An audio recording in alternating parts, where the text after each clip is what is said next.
Today, I'm going to share 3 stories about missing people.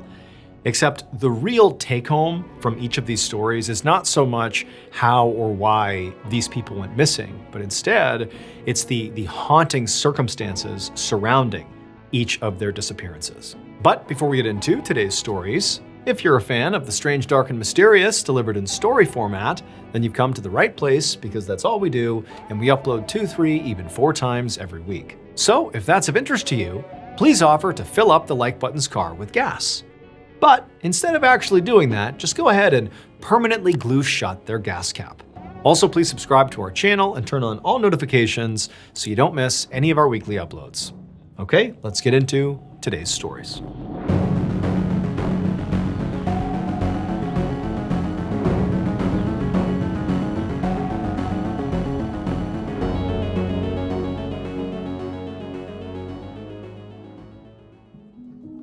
On the afternoon of April 10th, 1998, a 40-year-old woman named Diane Augutte stood at a bar inside the Hayloft Tavern in the small town of Hudson, Florida. Diane grabbed her glass off the bar and downed the last few sips of her drink, and even though by this point her vision was blurry and she actually felt sick to her stomach, she still yelled out to the bartender in a very slurred voice and told him to bring her another round. And the reason for this is because Diane actively wanted to get so drunk that she could just forget everything.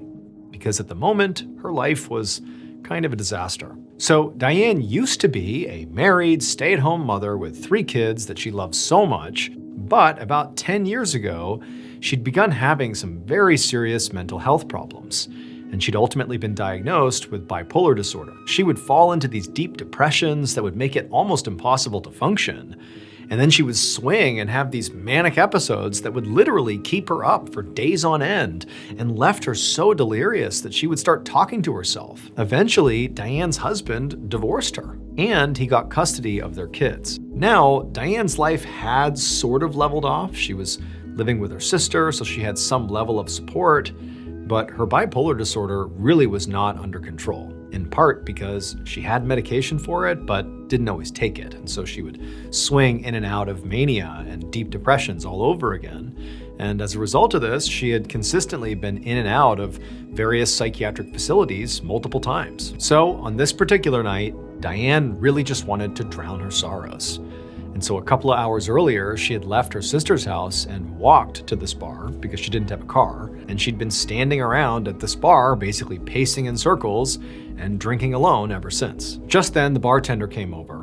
And even though Diane was seeing double, she immediately saw that he did not have another round in his hand. He had no more alcohol. The bartender gave Diane a look that was half annoyed and half sympathetic. And he told her he was cutting her off. And Diane was so mad. She began telling him that he didn't know what he was talking about, that this was humiliating, but he just put his hands up and said, "No, I'm sorry, you're cut off." And so eventually, very angrily, Diane turned and sort of stumbled out of the bar and began walking down the street. The next day, so April 11th, Diane's mother, Mildred, paced back and forth inside of her living room, holding a phone to her ear. It rang a couple of times, and then a dispatcher from the local police department picked up. At which point, Mildred told them in a shaky voice that she needed to report her daughter, Diane, missing. So a little while earlier, Mildred's other daughter, Diane's sister, the one that Diane lived with, had called to tell her that Diane had left the house the night before without telling her where she was going and still had not come home yet. And of course, based on Diane's history of mental illness and pretty erratic behavior, Mildred immediately felt like, oh my gosh, my daughter must be in trouble. So now, on the phone with police dispatch, Mildred explained the whole situation. She said that yes, it was possible that her daughter, Diane, had left and gone somewhere for some actual real purpose, but it was also entirely possible that she was having a manic episode and might have, in her mania, wandered off and gotten lost. The dispatcher said that she would send officers to interview Mildred and her other daughter, and they would start looking for Diane right away. But 4 days later, on April 15th, there was still no sign of Diane. That afternoon, Diane's mother, Mildred, checked in at the police station, like she had been every day since her daughter first went missing. But, just like always, the police didn't have any new information for her. So far, all they knew was on April 10th, the night Diane had left her sister's house without saying where she was going, they had figured out she had gone to the Hayloft Tavern. and gotten so unbelievably drunk that the bartender had cut her off. And then at that point, she had walked out of the bar, and that was the last the bartender saw her. The following day, on April 11th, Diane had been sighted walking along Highway 19, which was just a couple of miles away from that tavern. And then she'd also been spotted near a locally owned motel right off the highway called the Coral Sands Motel. But after that, the police said they had no idea what happened to Diane, where she could have gone, or what could have happened to her. And so ultimately, Mildred left the police station feeling very disappointed and also scared. I mean, the whole drive back to her home, she felt absolutely sick with worry. She had no idea if her daughter was hiding somewhere on purpose, or if she'd gotten lost and was now injured, or maybe she was hungry, or if she'd maybe run into the wrong person and potentially been kidnapped, or worse. I mean, there's all these terrible scenarios playing out in her head. Finally, Mildred got back home and she went inside and she sat down on her couch and just tried to think about, what else she could do to find her daughter. And that's when she noticed she had a new voicemail on her answering machine. Mildred thought, maybe her other daughter had called while she was out and that was the voicemail. Or maybe it's something to do with Diane. But either way, she got up, she walked over, and she hit play. And what she heard made her feel sick to her stomach. What she heard was Diane's voice. And Diane sounded terrified. And she kept saying, "Help! Let me out!" Then there was sort of a scuffling sound on the recording, like somebody had grabbed the phone out of Diane's hand. And then Diane said something like, "Hey, give me that," and then the call just cut off. And so after hearing this, Mildred obviously went into a total panic. It's like, oh my gosh, all of the worst things that could have happened to my daughter must be happening. And so now, even though Mildred was completely upset, she's shaking with anxiety and fear, she grabbed the answering machine and looked for the caller ID to see, who left this message. But all it said was the call had come in from somewhere called Starlight, which didn't mean anything to Mildred. But she quickly, dialed this number back, hoping, whoever it was would pick up, but nobody answered. And so after that, Mildred called the police. This voicemail made it obvious to police that Diane had not left on purpose and she was not lost. It sounded like, at least based on this voicemail, that she had been kidnapped and was likely being held against her will. But as for where Diane was being held, the police had no idea. They couldn't trace the call to her specific location, and they couldn't figure out what this Starlight thing was either. So for another full day or so, the investigation, despite this new lead, basically floundered. There wasn't much to go on. That is, until the next afternoon, on April 16th, so 5 days after Diane disappeared. On that day, the police got a call from a man who said he had just been walking along the side of Highway 19 and he had found something disturbing. He said he wasn't sure if the object was even real, but he thought, for sure the police should probably come check it out just in case. And so police immediately rushed out to the scene, they found this object, they sent it off for testing, and then they waited. And when the analysis came back, they learned two things. Number one, the object was definitely real. And number two, it belonged to Diane Auget. The object was the severed tip of a finger from her right hand. Over the next few years, people kept calling in sightings of Diane Auget to the police in Florida. And the police would look into it, and they would interview more than 100 people. But nothing ever panned out. The police never figured out what Starlight was, which is where that voicemail had originated from that was left on her mother's voicemail. And the police also never determined how or why Diane's finger was cut off. But despite all that, strange clues that definitely were tied to Diane kept turning up in some very strange places. Like, for example, the manager of a convenience store near where Diane lived found a bag of Diane's neatly folded clothing inside of their store's outdoor freezer. And a customer at a different nearby convenience store found a plastic bag full of toiletries, including eyeliner and perfume and lipstick, that was left behind on a countertop. And on it was scrawled the name Diane. But police were never able to figure out who placed the bag or why. And so unfortunately, today, Diane's case remains unsolved.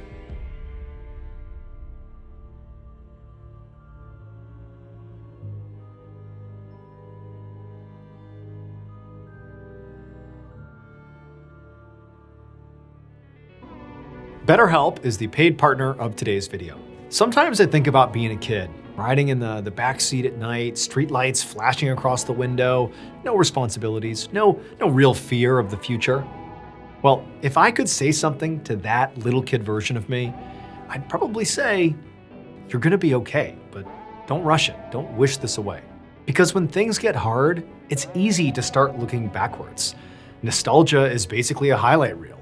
And then you look at your present and it doesn't stand a chance.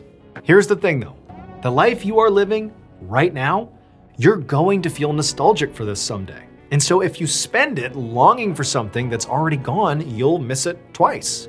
If reaching for the past is getting in the way of living now, therapy may help you figure out what you're actually looking for. And it might also help you to start finding more of that in the present. BetterHelp makes starting therapy easier. Take the quiz and get matched with a credentialed therapist quickly. And switch anytime at no extra cost if it's not the right fit. Click the link in the description or go to betterhelp.com/MrBallen and get 10% off your first month of therapy.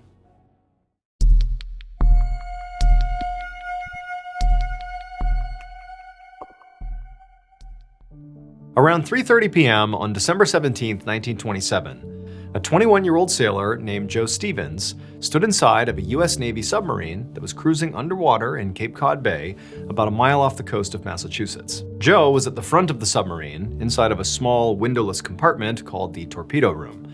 It was about 20 feet long by 10 feet wide, and on one side, there was a metal door that was open that led out to the rest of the submarine. The walls were lined with 6 bunks, a bunch of machinery, and also several torpedoes. And Joe was absolutely thrilled to be in this submarine, because Joe had always dreamed of working on a sub. When he was a kid, he'd actually made this fake periscope out of wood, which on a submarine, the periscope is like a set of binoculars, if you will, that kind of juts up above the submarine, and the submarine can rise just close to the surface, but right below, and the periscope perches kind of just barely out of the water, and it can look around to show you what else is nearby. And so with this fake periscope, Joe and his older sister Florence would spend hours and hours as kids pretending they were on a submarine deep underwater on all sorts of special missions. And so years later, when Joe turned 18, the first thing he did is he enlisted in the Navy.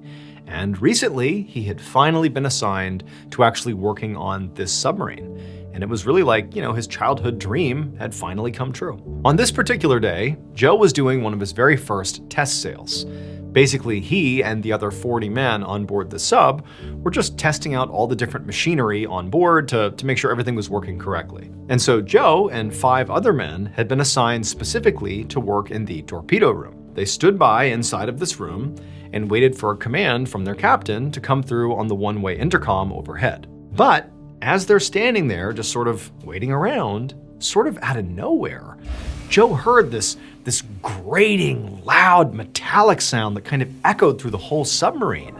In fact, the sub itself shook so hard during this sound that Joe and the others fell to the ground. And so immediately, Joe and his coworkers are scrambling to get to their feet. They're looking at each other like, what was that? But then it was like their worst nightmare began to play out, as water began to rush through that open door from the rest of the submarine into the torpedo room. And so as this absolutely horrifying scenario is playing out, Joe, his immediate reaction is actually this overwhelming sense of deja vu. Like just for a second, he felt like, I've experienced this exact moment before. But before he could actually process this feeling, a couple of his coworkers rushed past him and managed to slam that door that connected the torpedo room to the rest of the submarine. They shut it and they sealed it. And so at this point, Joe has sort of snapped back to reality. He's not thinking about the deja vu thing. He's like, okay, what's going on? I mean, he realized there must have clearly been some kind of accident. I mean, basically everybody thought the same thing. That sound, the grating sound, the shaking in the water, I mean, that screams something has struck the torpedo, something's happened. He expected the captain's voice to come over the intercom, not to talk about the test run they were actually on here, but with orders about what they should do now that there was a real-world emergency playing out. And so for a couple of minutes, Joe and his fellow sailors just kind of sat there in this, sealed-off torpedo room waiting for this announcement. But there was nothing. And then Joe and the others felt a jolt, as if the submarine had just settled at the bottom of the bay. At first, Joe and the 5 other sailors didn't panic. Whatever had happened, they knew clearly it was not good, but they also figured, maybe this was not a total emergency. It was bad, but maybe we can salvage this. After all, they were only about, 1 mile away from the nearest Coast Guard station.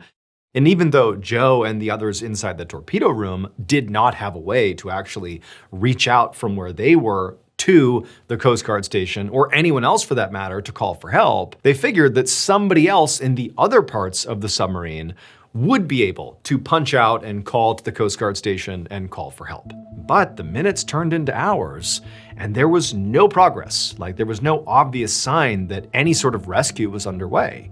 They didn't hear anything over the intercom. They couldn't even hear anything on the other side of the door. They figured by now one of their comrades would have come over and knocked on the door or in some way talked to them, but no, it's just silence. And also the emergency lights inside the torpedo room eventually flickered out. They're very likely on the bottom of the bay in this sealed room in total darkness. They also had no food and no water. That was in the other part of the submarine, but they couldn't open the door without risking more water coming in. So they're just totally trapped. Now, of course, all of that was horrible. For Joe and the others, they knew how dire this situation was. But the scariest part of the whole situation was that they knew there was a finite amount of oxygen inside of this sealed room. And with every breath they took in, they were using up that air supply. And so pretty soon, this tiny metal torpedo room was starting to feel more like an underwater coffin.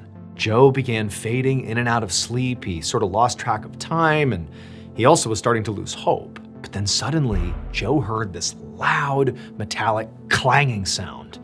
And he realized someone was knocking on the outside of the submarine, their rescue had clearly begun. And so Joe and the others immediately jumped out of their bunk, sort of knocking into each other because they can't see each other, and they went over to begin knocking back, signaling to whoever was out there that, hey, we're alive, we're still in here. By using Morse code, which is a method of communication via tapping, Joe was able to actually communicate with these folks outside the submarine. And he did confirm they were Coast Guard rescue divers, and they told Joe what happened. They explained that about 16 hours earlier, a Coast Guard ship had struck their submarine, it punctured the submarine, it sank, and everybody else, minus Joe and his people inside of the torpedo room, had all drowned. And so now the rescue divers were here to rescue Joe and the other people he was with. Now, when Joe and the others heard this news, this was horrifying, but also they're thinking, wow, had we not sealed that door as fast as we had, we would be dead.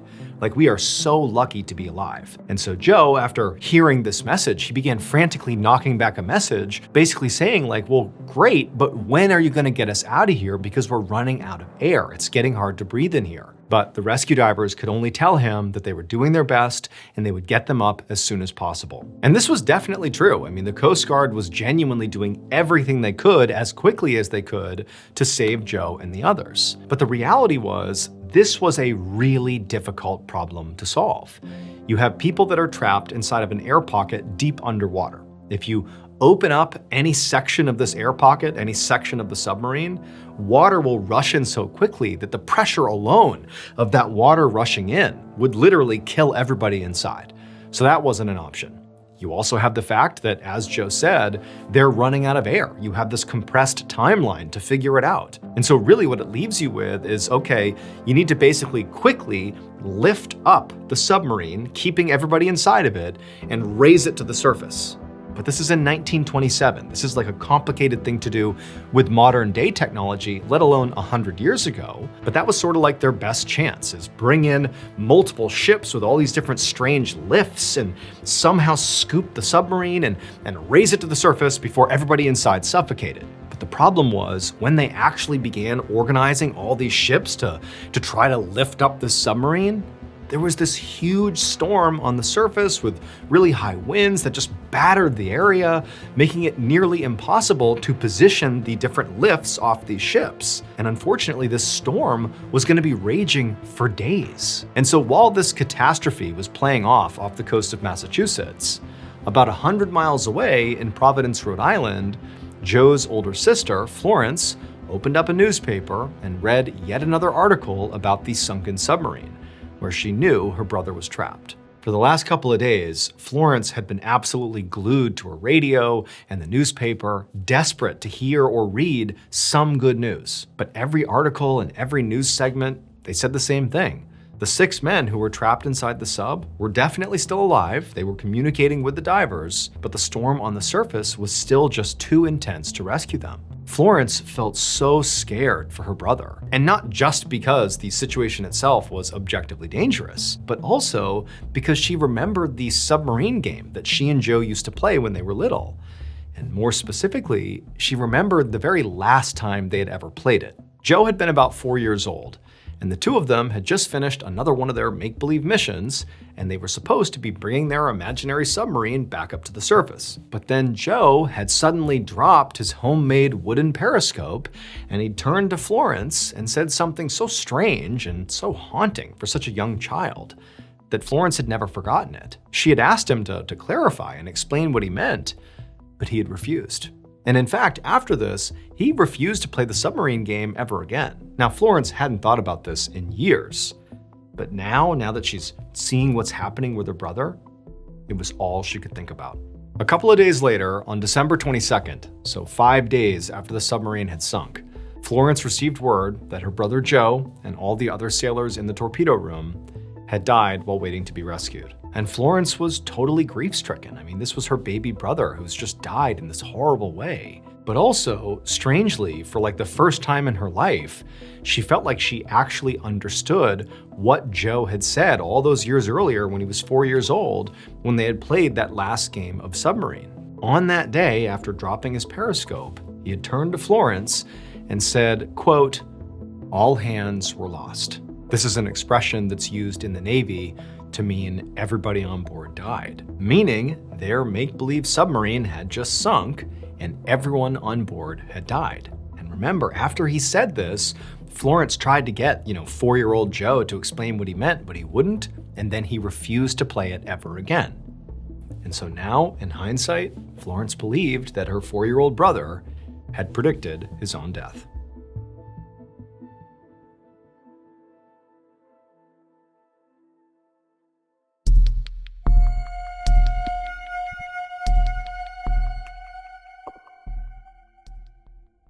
On the evening of April 19, 1989, a 62-year-old man named Thomas Meehan was sitting in his living room in Pittsburgh, Pennsylvania, watching some TV when his phone rang. Thomas picked up and said hello, and he heard his daughter, Patricia, on the other end.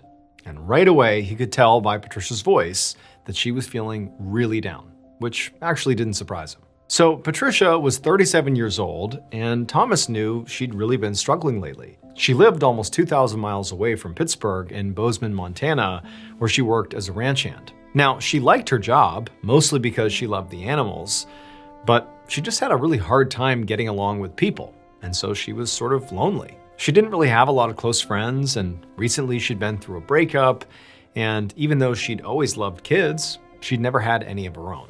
And so to Thomas, it seemed like his daughter was just going through, basically a midlife crisis. And so as Thomas is listening to his daughter, just kind of, talking about her life generally and just sort of making small talk, he sort of cut through and just said, hey, what's going on? Like, how are you doing? And Patricia, she stopped and then sort of vaguely said that she was just under a lot of stress and that she was thinking about quitting her job and moving away from Bozeman.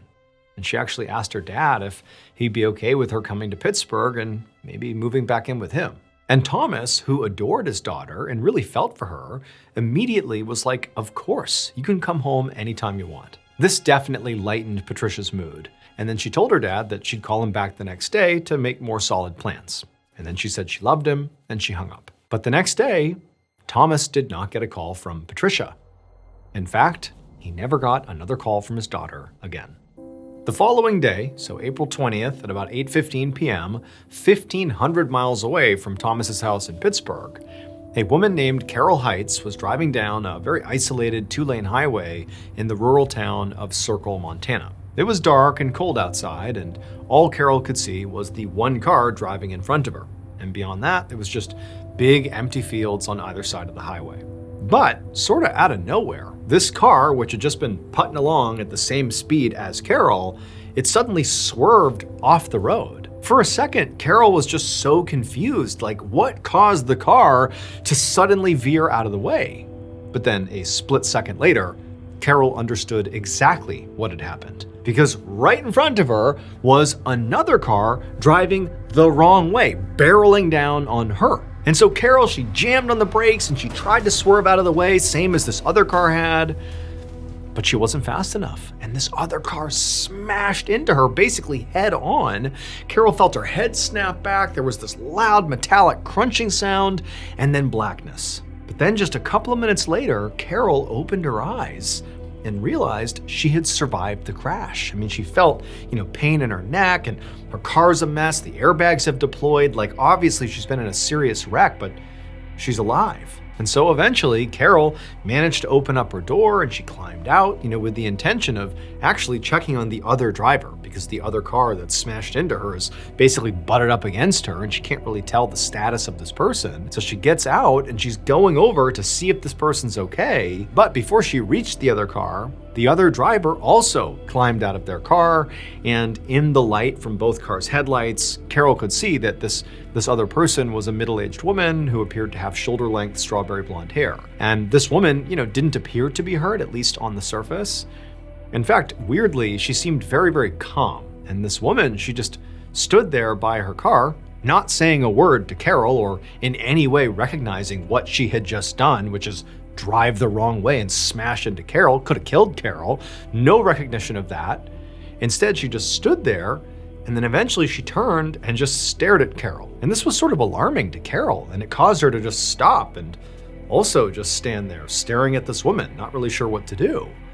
And as Carol is waiting to see what they're gonna do, the other driver, this middle-aged woman, just turned and started walking away. At this point, Carol yelled to her to stop, you can't go. We had this horrible accident, we have to wait for authorities to get here. You can't just leave. But this woman, she didn't even look back to talk to Carol. She just calmly walked off the highway and then climbed over a fence into one of those big empty fields on the side of the road and just kept on walking until Carol couldn't see her anymore. She just vanished. When the police arrived about 45 minutes later at 9 p.m., they found the wreck and they found Carol, and this other driver again was just gone. And so they ran the license plate of the other car, the one that hit Carol's, and they learned that it was registered to 37-year-old Patricia Meehan. But beyond the fact that apparently Patricia had just wandered off here, the other weird thing about this was the registration showed that Patricia lived 400 miles away. So they really weren't sure what she was even doing all the way out here. Now, Patricia did not come back to the crash site, and so eventually police got canine units out there and they began looking for her. And they were able to find a trail of her footprints out in that field. And they followed that trail for hours and hours, but eventually the footprints just stopped and the dogs lost her scent. Now, police would continue looking for Patricia for nearly a week with no luck. I mean, they never found another trace of Patricia. It really was like she wandered into that field and just sort of vanished. But that was not the end of the story. Because about 2 weeks later, a totally unrelated police officer was eating at a fast food restaurant in Laverne, Minnesota, which was about 700 miles away from the crash site. Now, even though this officer lived and worked in a completely different state, they'd actually heard about Patricia Meehan's disappearance and seen pictures of her, because her case was now national news. So when this officer looked across the restaurant he was in and saw a middle-aged woman with strawberry blonde hair sitting in a booth by herself, silently drinking water and just staring off into space, he immediately recognized her as Patricia. Now, the police officer had no idea if this really was Patricia. He was confident it was, but this just seems so random and so bizarre that she would be here, of all places. He also didn't know if this person was alone or not, or what she was even trying to do. So instead of getting up and going and talking to her, he just stayed in his seat and kept an eye on her. And for the next 5 hours, the woman he believed was Patricia just sat there in the booth, slowly drinking water, just staring off into space for 5 hours. Eventually, the restaurant closed, at which point an employee had to tell this woman to get up and go. They also told the officer that he too had to leave. And so after the officer and this woman who he thought was Patricia had left this restaurant, the officer kind of hung back and continued watching the woman. And she just went right across the street to a diner. And this time, the officer did not keep his distance. He went inside the diner, and he went right over to where she was sitting at a table, and he sat down next to her, and he just said, "What's your name?" And for a moment, the woman seemed kind of confused why, this random police officer was even sitting with her to begin with. But instead of, challenging the police officer, she just went quiet for a second, and then in a sort of hushed voice, she said that she was from Colorado. But then a moment later, she shook her head and said, "Actually, no, I'm from Israel." And then, before she gave up any more information, like her name or why she was here or anything, she jumped up out of her seat and ran outside. And the police officer was kind of caught off guard by this and was a little bit slow to get up and chase after her, but he ran outside too, and by the time he got out there, she had disappeared. Over the next month or so, the police in charge of Patricia's case received dozens of reports like this from people who believed they saw Patricia at restaurants and truck stops all over America. And the police actually confirmed many of these sightings, meaning they believed that these witnesses really did see Patricia. It was not just some lookalike. And in every case, witnesses reported that this woman, presumably Patricia, refused to speak and was just staring vacantly into space. She didn't seem to know who she was or what she was even doing. But also, in every one of these cases, before anybody could intervene or ask her questions or just help her in some way, Patricia would run off and disappear again. It was like Patricia was a ghost, appearing and disappearing over and over again all over the country. As of today, there have been over 5,000 reported sightings of Patricia Meehan. But still, we do not know where she is. Her case still today is open and unsolved.